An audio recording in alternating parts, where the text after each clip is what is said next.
My name is Sophia Bennett.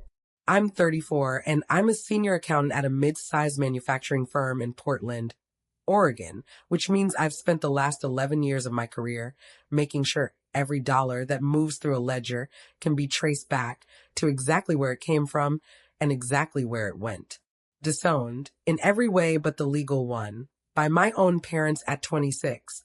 I now manage a departmental budget of $40 million and haven't missed a single reconciliation deadline in over a decade. 4 months ago, I stood in my parents' backyard holding a paper plate of barbecue I hadn't touched, listening to my sister accept a toast in her own honor for saving our family dog's life, and I already knew, standing there in that specific, complicated silence, that a phone call from a veterinary billing coordinator was going to undo every word of it within the hour. Danielle saved Max. That's the whole story, and that's what matters, my mother had said to me privately, just minutes before that toast, her voice carrying the particular finality she always used when she wanted a conversation closed before it had properly opened. If you're watching this, comment where you're from and what time it is right now for you, and hit subscribe, because this one takes a while to unfold properly, and you're going to want to see all of it. Let me take you back to where this actually started. I grew up in a modest split-level house in Beaverton, just outside Portland, the younger of two daughters born to Richard and Carol Bennett. My father worked in regional sales for an industrial parts distributor for nearly 3 decades. Steady, unremarkable work that provided a comfortable but unglamorous childhood. My mother worked part-time as a dental hygienist and ran our household with the kind of quiet, exacting precision that meant every family photo, every school project, every holiday card list was managed down to the smallest detail, at least when it came to my older sister, Danielle. Danielle was 2 years older than me, and from as early as I can remember, she occupied a different category in our family entirely. She was the one whose dance recitals got recorded on our father's good camera. She was the one whose report cards got taped to the refrigerator, even the mediocre ones. I don't say this bitterly, or at least I try not to. I say it because it's simply the architecture our entire childhood was built on, and understanding that architecture is essential to understanding everything that happened later, including what unfolded in that backyard 4 months ago. I was the reliable one, which in my family functioned less like a compliment and more like a job description nobody ever formally offered me, but that I accepted anyway, the way children often do, without realizing there was ever another option. I got good grades because I was expected to, quietly, without fanfare, the same way I was expected to remember to feed the cat, water the plants, and generally not need managing. Danielle, by contrast, got managed constantly, elaborately, and always with an undercurrent of anxious parental attention that I eventually understood, as an adult, wasn't really about her being more important. It was about her being, in some fundamental way, harder to trust with anything unsupervised. And my parents never quite stopped treating her that way even once she was well into her 30s. I remember a specific incident from when I was around 11 and Danielle was 13, at a cousin's birthday party, where Danielle knocked an entire sheet cake off a folding table reaching for a slice she'd already been told to wait for. My mother's exact words, delivered to me rather than to Danielle, standing several feet away and having had nothing to do with the incident whatsoever, were, "Sophia, why weren't you watching where she was standing?" I remember the specific confusion of that moment at 11 years old, trying to understand what responsibility I supposedly held over my older sister's physical coordination, and slowly coming to understand, over the following years, that this pattern would repeat itself in various forms throughout our entire childhood. Whatever went wrong around Danielle, some portion of the responsibility for preventing it seemed to quietly redistribute itself onto me, regardless of proximity or actual involvement.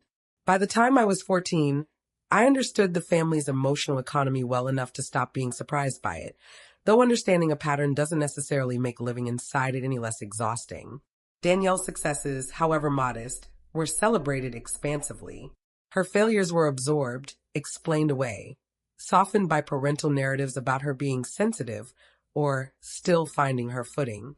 My own successes were acknowledged briefly, and then quietly expected as a baseline going forward, the way you might acknowledge a furnace working properly rather than celebrating it, since a furnace working properly is simply what a furnace is supposed to do. My own occasional failures, on the rare instances they happened, were met with a considerably sharper, more disappointed response, precisely because they violated an unspoken expectation that I, unlike Danielle, wasn't supposed to need any accommodation or forgiveness at all.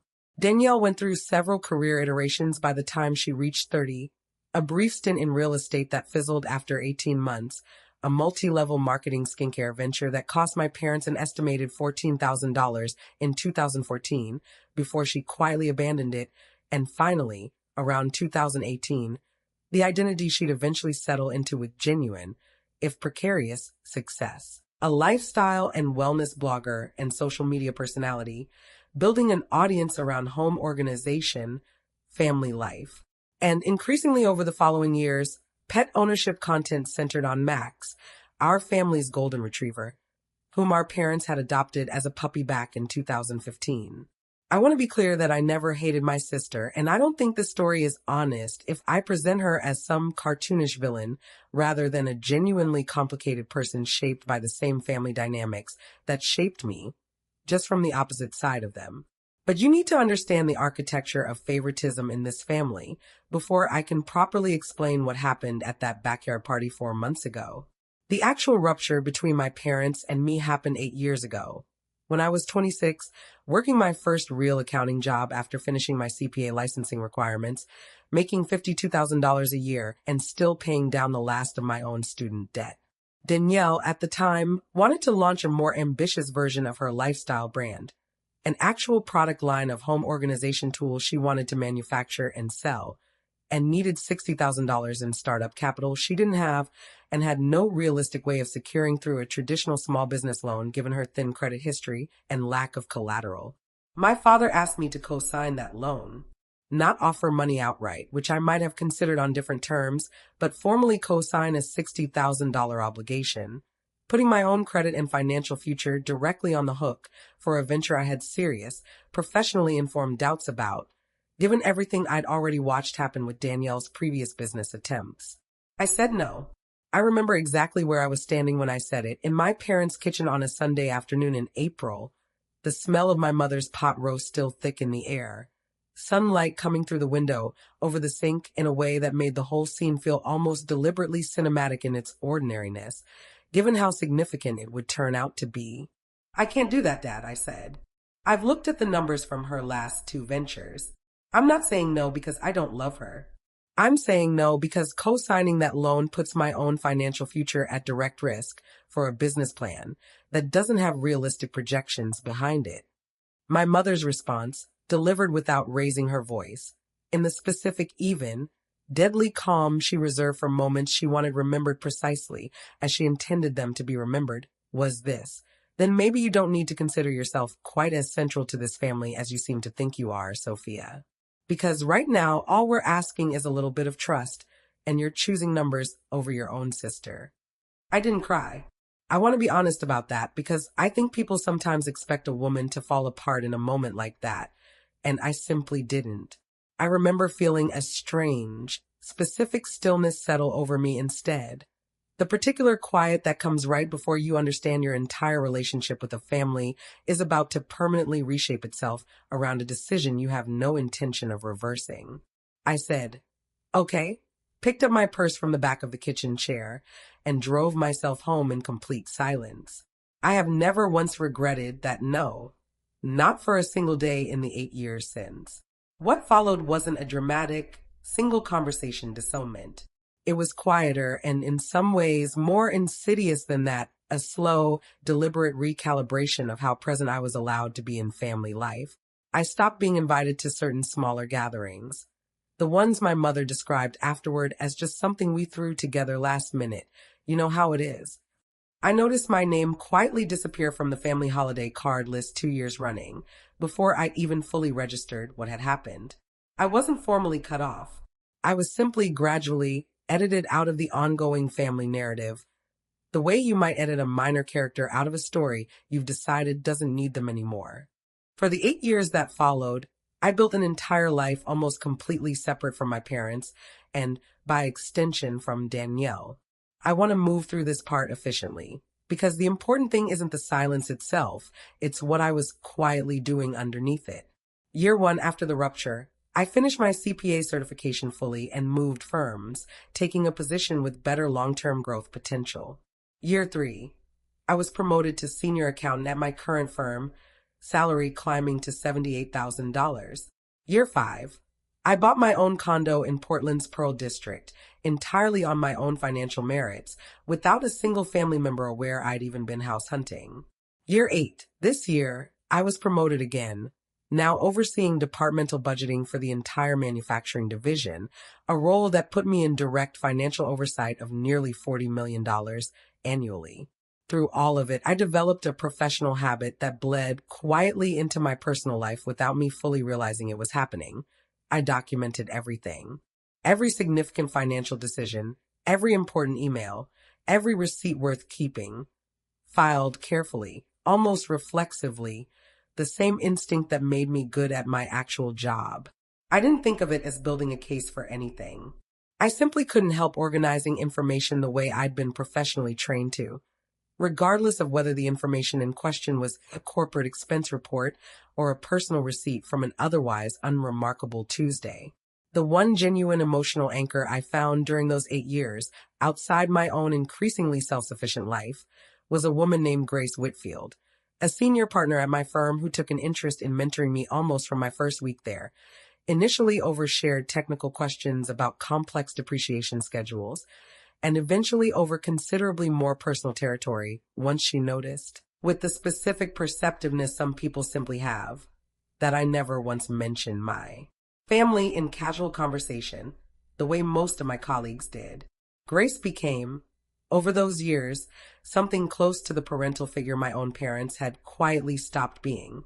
She was the one who took me to dinner on my birthday every year, the one who asked pointed, caring questions about whether I was taking real vacation time, rather than just accumulating unused PTO out of some unconscious belief I didn't deserve rest, the one who told me, plainly, during a particularly difficult year when Danielle's second business venture collapsed, and I heard about the fallout secondhand through a cousin rather than directly, you are allowed to build a life that doesn't require their permission to be worthwhile, Sophia. You've been doing it for years already. You just haven't fully given yourself credit for it yet. I want to describe one specific evening with Grace that I think captures the texture of what that mentorship actually meant to me during those years. It was my 30th birthday, 4 years after the rupture with my parents, and Grace had taken me to a small Italian restaurant near the firm's downtown offices. The kind of place with checkered tablecloths and a waiter who'd clearly worked there for decades. Partway through dinner, she asked, gently but directly, whether I'd heard from my family at all that day. I told her about the Target gift card my mother had mailed. No note enclosed, the same modest, impersonal gesture she'd sent for the previous 2 birthdays. Grace was quiet for a moment, and then said something I've carried with me since. You don't owe anyone continued access to you simply because they share your blood, Sophia. Love that requires you to shrink yourself to be tolerated isn't actually love, whatever anyone tells you it is. I've watched you build an entire professional reputation on precision and integrity. I'd like you to eventually extend that same standard to how you let people treat you personally, too. I didn't fully absorb that advice in the moment, if I'm honest. It took me another several years of continued distance from my family to actually internalize what she meant. But I've returned to that specific dinner conversation many times since, particularly in the aftermath of everything that happened with Max's surgery and the backyard celebration that followed it. The only contact I received from my actual family during those 8 years came in small, sporadic fragments. A group text about a cousin's wedding I wasn't specifically invited to, but was informed about anyway, presumably so I couldn't later claim nobody told me. An occasional forwarded article about family estrangement and regret that my mother would send with no accompanying message, letting the implication sit there unspoken. A single birthday text from Danielle 2 years ago that read, simply, hope your birthday is good, with no punctuation to spare and no acknowledgement of the years of silence surrounding it. Then, roughly 5 months ago, everything shifted with startling speed. Max, our family's golden retriever, then 9 years old, was rushed to an emergency veterinary clinic outside Portland after collapsing suddenly in my parents' backyard, exhibiting symptoms that the emergency veterinarian quickly identified as gastric dilatation volvulus, commonly known as bloat, a condition in which a dog's stomach fills with gas and twists on itself, cutting off blood supply to critical organs and becoming rapidly, catastrophically fatal without immediate emergency surgery. My mother called me directly that evening, the first time she called me directly, rather than through a group text or secondhand relay, in nearly 3 years. Her voice, when I picked up, was raw in a way I hadn't heard from her in longer than I could remember. "Max is at the emergency vet," she said, skipping any preamble entirely. "It's serious, Sophia. They're saying surgery tonight, and the number they quoted us is enormous, and your father and I just don't have that kind of cash sitting available right now. Not without pulling from retirement funds we genuinely can't touch without serious penalties." I asked how much the surgery would cost. She told me the emergency clinic's estimate, $9,200, needed essentially immediately if there was any hope of saving him, given how quickly bloat progresses toward becoming fatal once it begins. I didn't hesitate, and I want to be honest about why, because I think it matters to understanding everything that happened afterward. My reluctance to co-sign Danielle's business loan 8 years earlier had never been about withholding love or generosity from my family generally. It had been a specific, professionally informed judgment about a specific, high-risk financial commitment with poor underlying fundamentals. This was entirely different. This was an actual emergency involving an animal I'd genuinely loved since he was a puppy, whose life could be saved with a clear, defined cost and a clear, defined outcome. I called the emergency clinic directly, gave them my own credit card information over the phone, and authorized the full $9,200 for Max's emergency surgery before I'd even finished the phone call with my mother. I asked her, before we hung up, not to make a big production of where the money had come from. "I'm not doing this for credit, Mom," I told her. "I just want Max to be okay. Let's just focus on that part." I want to pause here and acknowledge something honestly. Some part of me, even in that moment, understood that my request for quiet discretion might not be respected the way I intended it, given the family's established patterns. But I made that request anyway, genuinely believing that whatever else happened afterward, the fact of Max's survival was the only thing that actually mattered in that specific moment, and I didn't want my own contribution to become a distraction from his actual recovery. Max survived the surgery. He was kept at the emergency clinic for 2 additional days of monitoring before being discharged with a follow-up care plan requiring several check-in appointments over the following month at the same veterinary practice. I paid for the initial surgery directly over the phone using my own credit card, a transaction that the clinic's own billing system recorded, inevitably and permanently, under my name. What I didn't fully anticipate was how quickly and thoroughly Danielle would insert herself into the public narrative of Max's recovery in the days and weeks that followed. Within 48 hours of the surgery, Danielle posted an emotional, carefully composed update to her lifestyle blog and corresponding social media accounts, describing in vivid, first-person detail the terror of watching Max collapse, the frantic drive to the emergency clinic, and this is the part that eventually mattered, a strong, if never explicitly stated, implication that she herself had been the one to cover the substantial cost of his emergency surgery. The post never used the words, "I paid for this directly," which I'd later understand was likely a deliberate rhetorical choice, but its framing, combined with captions like, "Whatever it takes for family, no matter the cost," and so grateful I was in a position to make sure money was never going to be the reason we lost him, created an unmistakable impression among her thousands of followers, and eventually among our extended family and friends, that Danielle herself had financially saved Max's life. I saw the post the same evening it went up, and I remember feeling a complicated mixture of things. Genuine relief that Max was recovering well, layered uncomfortably against a quieter, more familiar frustration at watching my sister, once again, position herself at the emotional center of a story that wasn't fully accurate. I didn't say anything publicly. I didn't comment on the post correcting the record. I told myself, the way I'd apparently been telling myself things about this family for 8 years, that it probably didn't matter enough to address directly, that Max's survival was the actual point, and I didn't need public credit to know what I'd actually done. Over the following weeks, though, the narrative solidified considerably further than I'd initially anticipated it would. My mother, in a phone call about 3 weeks after the surgery, mentioned, almost in passing, Danielle's been telling everyone how she covered Max's whole surgery. It's actually been really good for her brand. Several new sponsorship inquiries came in after that post specifically. I felt my stomach tighten at this. The specific, quiet outrage of watching my own genuine sacrifice become someone else's marketing material. But I still didn't correct it directly, partly out of the deeply ingrained pattern of avoiding confrontation with this particular family, and partly because some part of me still believed that eventually, naturally, the truth would simply surface on its own without me having to force it. The moment that changed everything happened by pure accident, roughly 6 weeks after the surgery. My mother, attempting to forward a group text about scheduling Max's welcome home celebration to my father, accidentally included me on the thread.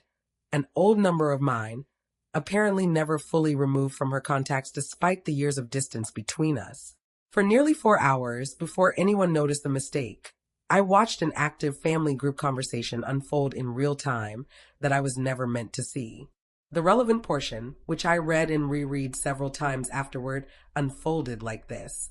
My mother, texting Danielle directly within the larger thread. Should we mention to people at the party this weekend that Sophia's the one who actually paid? Some of your followers have been asking pretty specific questions in the comments. Danielle's response arrived within minutes. God, no, please don't. It would completely undercut the whole narrative I've built around this. Just let people keep believing what they already believe. It's genuinely been so good for engagement. I don't want to complicate that now. My mother, a few messages later. I just don't love lying to people directly about it, even if we're not saying it outright. Danielle, we're not lying, technically. We're just not correcting an assumption people already made on their own. There's a difference. I sat with my phone in my lap for a long time after reading that exchange, feeling something settle into place that I think, on some level, I'd been bracing for without fully admitting it to myself. I called Grace that same evening, still turning the exchange over in my mind, uncertain exactly what I intended to do with the information beyond simply needing to process it with someone who actually understood the full weight of my family's particular history. Grace listened to the entire account without interrupting, and when I finished, she asked one simple, clarifying question that ended up matching more than I expected it to. Do you have documentation of the actual payment? She asked. Not because you need to prove anything to anyone necessarily, but because I think you deserve clarity about your own position here, whatever you eventually decide to do with it. I did, of course, have documentation, the credit card statement showing the exact charge, the confirmation email the emergency clinic had sent immediately following the phone authorization, even the follow-up appointment scheduling correspondence that had come to my own email address since I'd been the one to set up the account with the clinic during that initial frantic phone call. I hadn't gathered any of this deliberately as evidence. It simply existed, the natural byproduct of how I handle financial transactions professionally and personally, the same instinct toward careful documentation that had shaped my entire career. I decided, after that conversation with Grace, that I wasn't going to actively confront Danielle or my parents about the group chat message directly. It felt somehow both petty and insufficient as a path forward. Petty because I didn't want to seem like I was digging through private messages looking for ammunition, and insufficient because I sensed, correctly as it turned out, that a private confrontation wouldn't actually correct the public narrative that had already spread considerably beyond our immediate family circle. I decided instead simply to attend the welcome home celebration my parents were planning for Max, the same event Danielle and my mother had been discussing in that accidentally forwarded thread, and to let whatever happened there happen on its own terms, without any specific plan beyond simply being present and honest if the subject came up directly. The celebration was scheduled for a Saturday afternoon in my parents' backyard, roughly 2 months after Max's surgery, time to coincide with his final follow-up appointment clearance from the veterinary clinic confirming his full recovery. Nearly 30 people were expected to attend, extended family, several of my parents' longtime neighbors, and, notably, A small cluster of Danielle's local blogger and influencer friends, several of whom I understood had been specifically invited given how Central Max's recovery story had become to Danielle's recent content and the sponsorship opportunities it had generated. I arrived that afternoon uncertain exactly what I expected to happen, carrying, if I'm honest, a complicated mixture of genuine happiness at seeing Max fully recovered, running and playing in the backyard with the same energy he'd had before the emergency, layered against a quieter, more guarded wariness about how the day might unfold given everything I now understood about the narrative being carefully maintained around his recovery. My mother greeted me at the gate with a hug that felt, as most physical affection from her had felt for the past 8 years, slightly performed rather than fully natural. The kind of gesture calibrated more for how it might look to others present than for any genuine warmth underneath it. "I'm so glad you came," she said, and then, lowering her voice slightly, added the line I mentioned at the very beginning of this story: "Danielle saved Max." That's the whole story, and that's what matters today. I don't want anything complicated brought up. Not with her friends here. Not today of all days. I didn't argue with her in that moment. I simply nodded, unclear even to myself exactly what I intended to do with the rest of the afternoon, and made my way into the backyard, where Max immediately bounded over to greet me with the uncomplicated, joyful enthusiasm dogs offer regardless of whatever complicated human drama happens to be unfolding around them. The party proceeded pleasantly enough for the first hour or so. Small talk with relatives I hadn't seen in years, genuine warmth from a few cousins who seemed unaware of or simply uninterested in the broader family tension surrounding my estrangement. Around 3 o'clock, my father called for everyone's attention, gathering the guests near the patio for what he described as a little toast to our boy Max, and to the person who made sure we still have him with us today. Danielle stepped forward at this cue, clearly having anticipated and prepared for this exact moment. Holding a glass of lemonade, she raised toward the small crowd with the practiced, camera-ready warmth I recognized from years of watching her navigate public moments.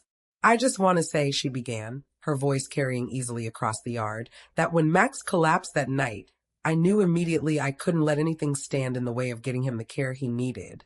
Whatever it cost, however it needed to happen, I was going to make sure our family didn't lose him.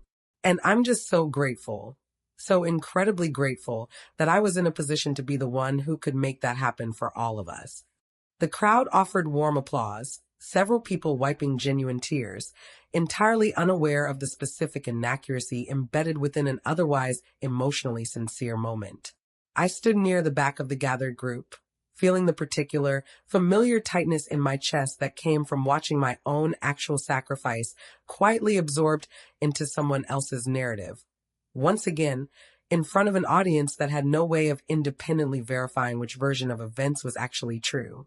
I don't know, honestly, whether I would have said anything myself in that specific moment, given how deeply ingrained my pattern of avoiding direct confrontation with this family had become over the preceding 8 years. What actually happened next, though, took the decision entirely out of my hands. My parents' house phone, an old landline my mother had stubbornly refused to disconnect despite everyone in the family having cell phones for over a decade, began ringing from inside the kitchen, audible through the open sliding door leading out to the patio where the toast was still concluding. My mother, apparently expecting the call, excused herself briefly to answer it and returned less than a minute later, phone in hand, her expression shifting into something considerably more complicated than the warm, celebratory mood she'd been carefully maintaining all afternoon. "It's the vet clinic," she said, holding the phone slightly away from her ear. "They're calling to confirm the final follow-up appointment and asked if they could speak with whoever's listed as the primary account holder, since apparently there's a discrepancy they need to sort out regarding the billing records before they can close out the file properly." She looked, in that moment, directly at me, an unspoken question passing between us that I understood immediately, though I hadn't anticipated this specific mechanism for the truth to finally surface. I stepped forward and took the phone. The woman on the line, a billing coordinator named Patricia, explained plainly, without any awareness whatsoever of the tension she was about to introduce into a backyard celebration 30 feet away, that the clinic's records needed to confirm the account holder's information for their final invoice reconciliation. Since the emergency surgery had been authorized over the phone during an active crisis, and the follow-up appointments needed to be properly linked to the same account for insurance and billing purposes going forward. I have you listed as Sophia Bennett, the individual who authorized and paid for the initial emergency surgery on the night of the incident, correct?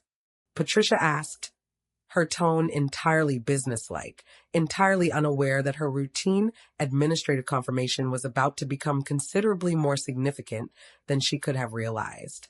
I just want to confirm that's accurate before I close out this final invoice, since we like our billing records to match exactly who authorized each charge.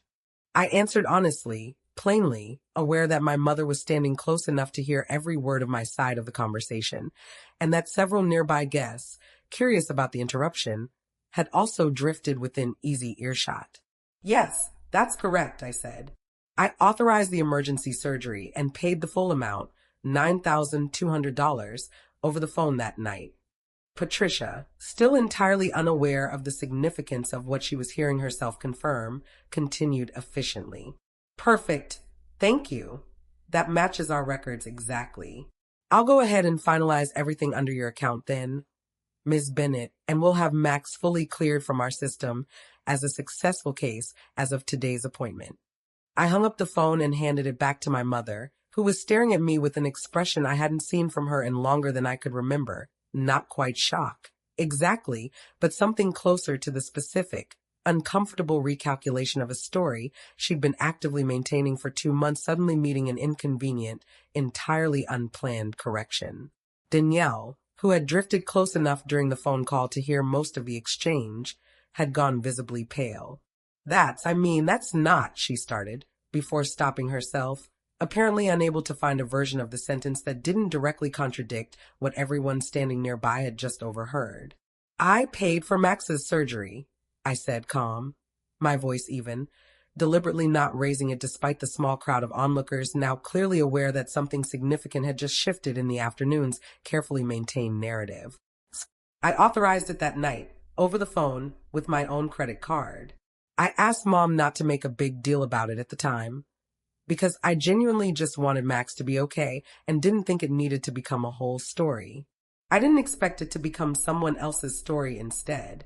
Danielle's composure, which I'd watched her maintain through countless family gatherings over the years with what I'd always assumed was genuine, effortless confidence, cracked in a way I'd never witnessed from her before. I was going to pay you back eventually. I just needed some time to actually get the funds together, and in the meantime, it just felt easier to let people believe. To let people believe you'd paid for it directly. I finished for her, still calm, still deliberately even in tone despite everything I was feeling underneath the surface of that composure. I read the group chat, Danielle. The one Mom accidentally forwarded to my old number 6 weeks ago. I know you specifically asked her not to correct the story because it was good for your brand engagement. The backyard, which had been filled with warm, celebratory chatter just minutes earlier, went entirely uncomfortably silent. The specific quality of silence that settles over a group of people who've just watched a comfortable, carefully maintained narrative collapse in real time, with no graceful way for anyone present to simply move past the moment. My father, standing near the grill where he'd been quietly monitoring the afternoon's proceedings, spoke up for the first time, his voice carrying a weariness I hadn't expected from him. Is this true, Danielle? He asked. Did Sophia actually pay for the surgery? Danielle didn't answer directly, which I think, in its own way, answered the question more completely than any words could have. My mother, still holding the now silent house phone, looked between Danielle and me with an expression I found difficult to fully read. Some combination of genuine embarrassment, a kind of exhausted recognition of a pattern she'd apparently been enabling for years, and something that might, underneath it all, have been the first real flicker of guilt I'd seen from her directed toward me in longer than I could remember. I should have said something the moment you asked me not to make a big deal of it, my mother said, quietly now, seemingly to both of us at once.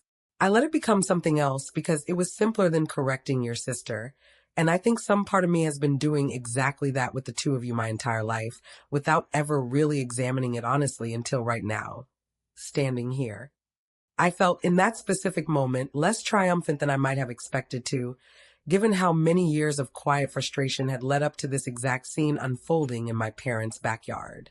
Mostly, I simply felt tired, the particular exhaustion of having a truth I'd never actively sought credit for finally surfaced anyway, through no engineered effort of my own, simply because a billing coordinator named Patricia had been doing her routine administrative job at precisely the wrong, or perhaps precisely the right moment. The party didn't end dramatically after that. Several guests, sensing the tension, made polite, hurried exits within the following 20 minutes. Danielle's blogger friends, several of whom had clearly been present specifically to document the celebration for her ongoing content, left looking visibly uncertain about what, if anything, they should say publicly about what they just witnessed. I stayed another hour, mostly sitting quietly with Max in the yard, running my hands through his fur while he leaned contentedly against my legs, seemingly entirely unbothered by the human drama that had just unfolded around him. My father joined me eventually, sitting down heavily in the lawn chair beside mine, and, after a long silence, said simply, "I'm sorry we made you feel like you needed to prove anything to us all these years. I don't think we ever fully understood what that co-signing request 8 years ago actually cost you, in terms of how you felt about your place in this family afterward." I told him honestly that I appreciated him saying so, though I wasn't ready to pretend 8 years of gradual, quiet exclusion could be fully resolved by a single conversation in a backyard, however genuine it felt in that particular moment. In the weeks since that afternoon, my relationship with my parents has shifted into something more honest, if still cautious and evolving. My mother has called me directly, using my actual current number now rather than the old one still lingering in her contacts, on several occasions since, conversations that have felt, for the first time in years, less performed and more genuinely curious about my actual life. My father has started asking real questions about my career, seemingly surprised, in a way that stings slightly even now, to learn the actual scope of what I've built professionally over the years he'd stopped paying close attention. Danielle and I have not fully repaired our relationship, and I don't know that we will anytime soon. She reached out once about 3 weeks after the party with a text that read, "I know I handled that badly. I think I got so used to needing people to see me a certain way that I stopped checking whether the way I wanted to be seen was actually true." I appreciated the honesty in that message more than I expected to, though I haven't yet decided how much space I want to make for rebuilding trust with her specifically, given the pattern it represents stretching back considerably further than just this one incident involving Max.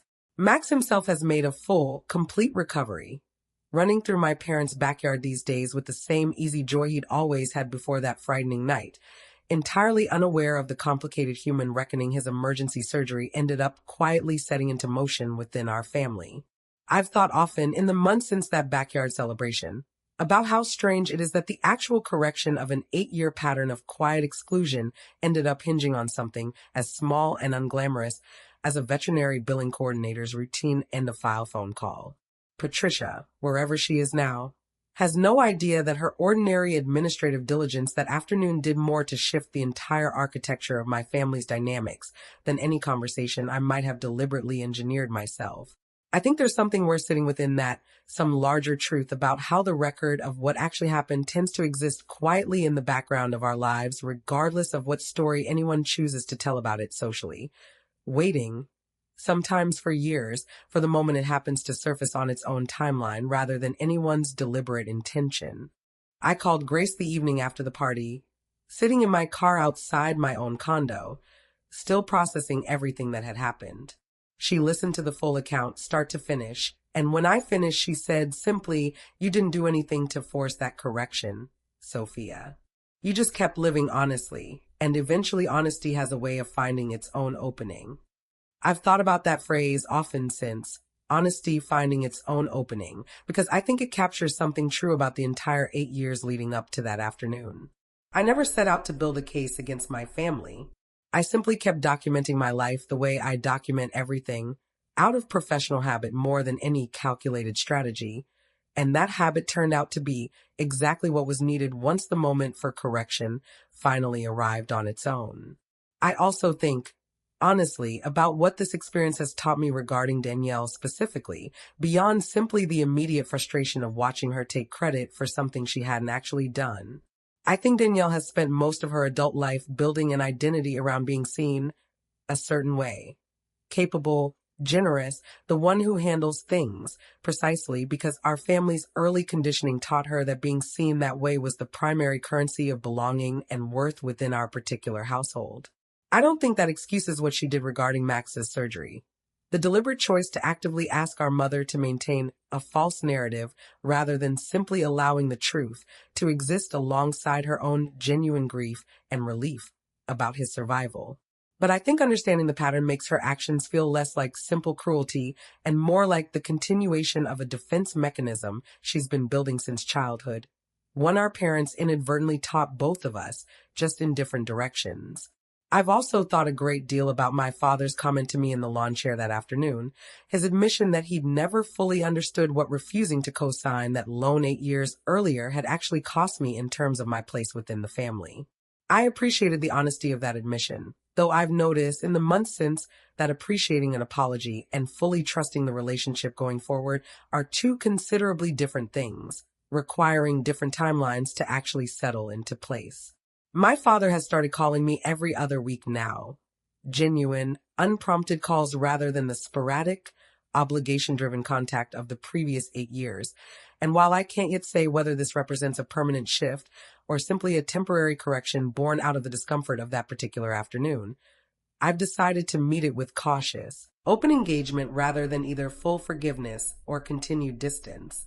Some relationships, I've come to understand, don't resolve into a single clean outcome. They simply continue evolving, slowly, in whatever direction the people involved choose to keep tending them. Here's what I actually learned, standing in that backyard and listening to a veterinary billing coordinator's entirely routine phone call do more to correct 8 years of accumulated family narrative than any confrontation I could have engineered myself. The truth doesn't always need you to fight loudly for it.